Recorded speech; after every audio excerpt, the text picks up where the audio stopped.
Okay, so we're going to look at the shortest distance between a line and a point in what's called 2 space, so 2-dimensional. Because technically if we do this in 3 space, it's very, very different. Anyways, so let's map out our question here. We have a coordinate of -1 and 2, so we'll kind of draw it in here. Here's that point, right?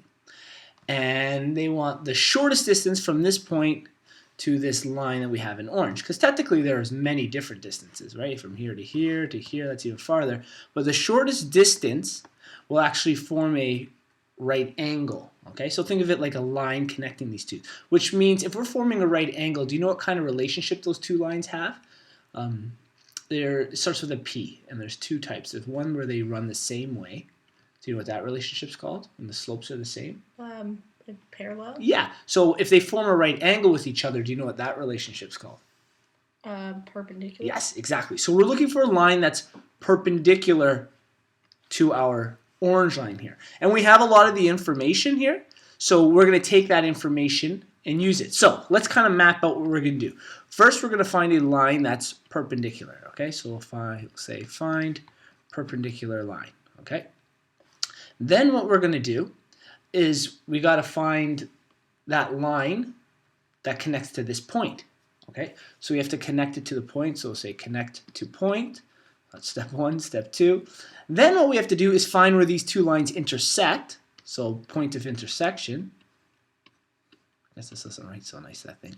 And then finally, once we have our 2 points, we find the distance between them. So there are 4 major things we have to do in this question to find the shortest distance between them. Okay, so we'll go back to our other page to kind of work on that.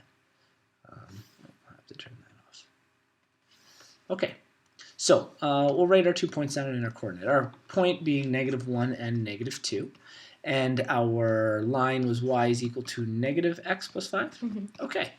So like we said, the first thing we need to do is find a line that's perpendicular, okay? Well, in order to find a line that's perpendicular, we have to find the slope of this line. Do you know what the slope of this line would be?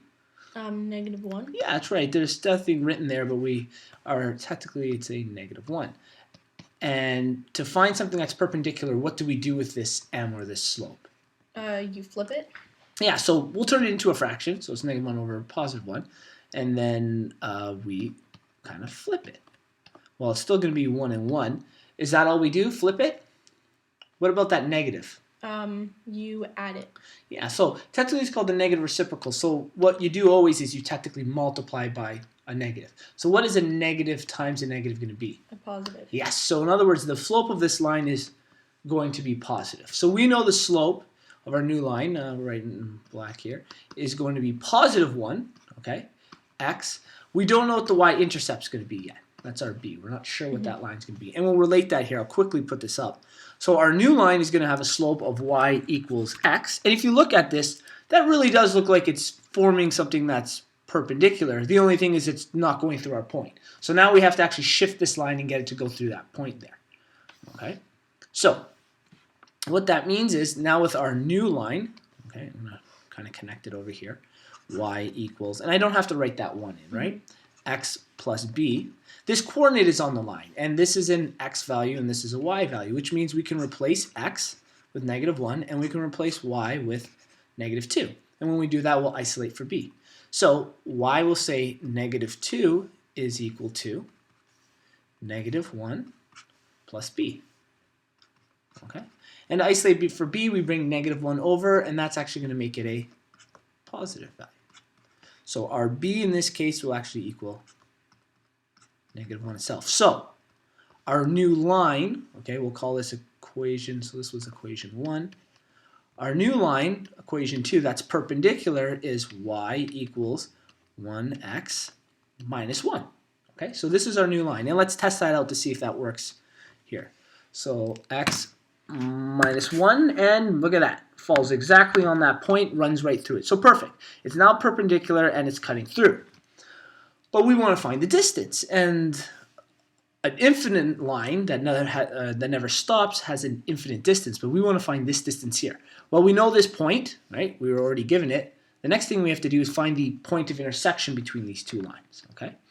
And we can use substitution elimination. We could probably have actually found it on the graph. The graph is the kind of thing, and what we'll do is check it. It says it's the coordinate of 3 and 2 where they intersect. And we're going to prove that algebraically. Okay? Would you like to use substitution or elimination? Doesn't matter. Doesn't matter? Okay. Maybe we'll quickly do both here. So equation 1 was y equals negative x plus 5. And equation 2 that we just built is y equals x minus 1. Okay? So with that, because equation 1 is set equal to y and equation 2 is set equal to y, I'm going to take this part of equation 2 and substitute it in for the y there, right? Because they're both technically set equal to y. So I'll replace this y with what's written there.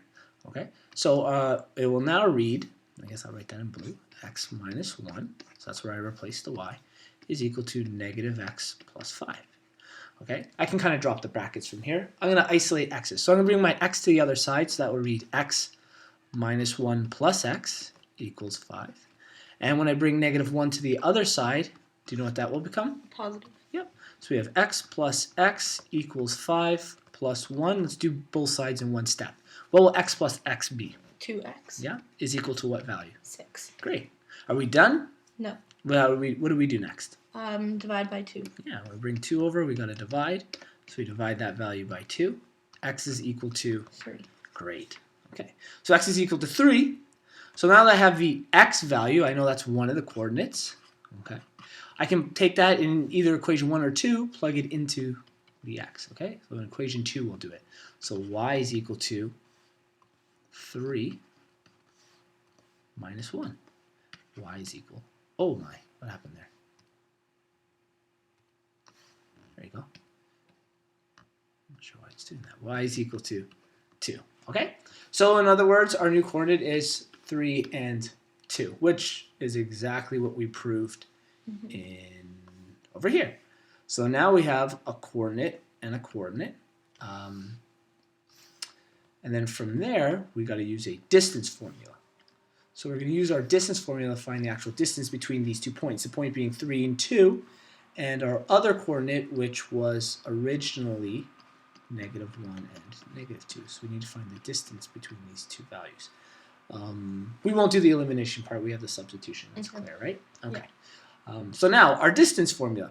There's 2 ways we can think of it. There's that distance formula as d is equal to the root of x2 minus x1 squared plus y2 minus y1 squared. You're used to this? Yeah. Yeah. Also, I want you to kind of think of this like this. What if I drew a straight line down here and a straight line down here? What shape have I just created? A triangle. Triangle. And because I've drawn the line straight, that's 90 degrees. What part of that triangle is this now? Do you know what part of the triangle this would be called? They have a special name for when that side that's opposite of the right angle. Starts with an H. Yeah. I don't remember it. That's okay. It's known as the hypotenuse. Yeah. And the formula to find the hypotenuse is c squared equals a squared plus b squared. It's called Pythagoras Theorem. And I can use this information. So I'm going to show you how we can use both of these. One of the ways is by looking at it graphically. I can literally count down, right? Because this value is 2 and this value is negative 2, I know this side of the triangle is 4.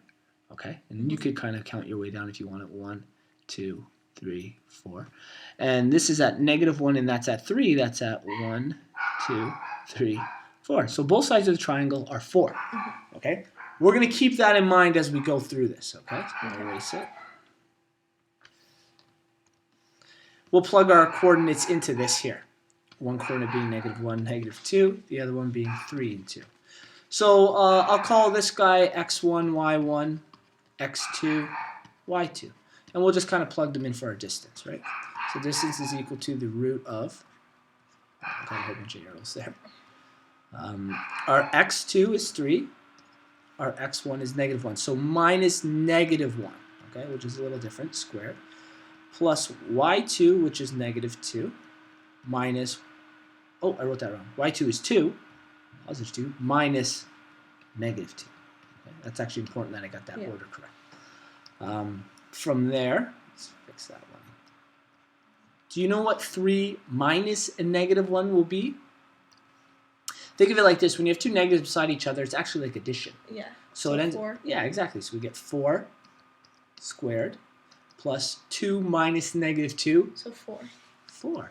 Do you remember anything that was 4 and 4? The length Yeah. and the... Exactly. What we just found was this length and this length. That's what that formula does. It finds the legs of a right angle triangle. Okay? And then from there, 4 squared and 4 squared is both 16. So 16 plus 16 is equal to 32. So we're looking at the root of 32, which I don't know off the top of my head. So we get a lovely calculator. Square root of 32 in bracket is equal to 5.65.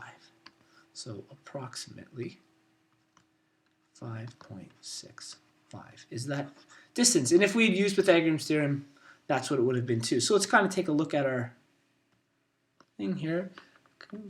Try to estimate. Let's see if that's the idea of 5. Yeah, it probably looks like it could be 5. This is probably 5 units, especially if this distance is 4. We know it's a little longer than that. All right, so it's about 5.6, which is great, very logical.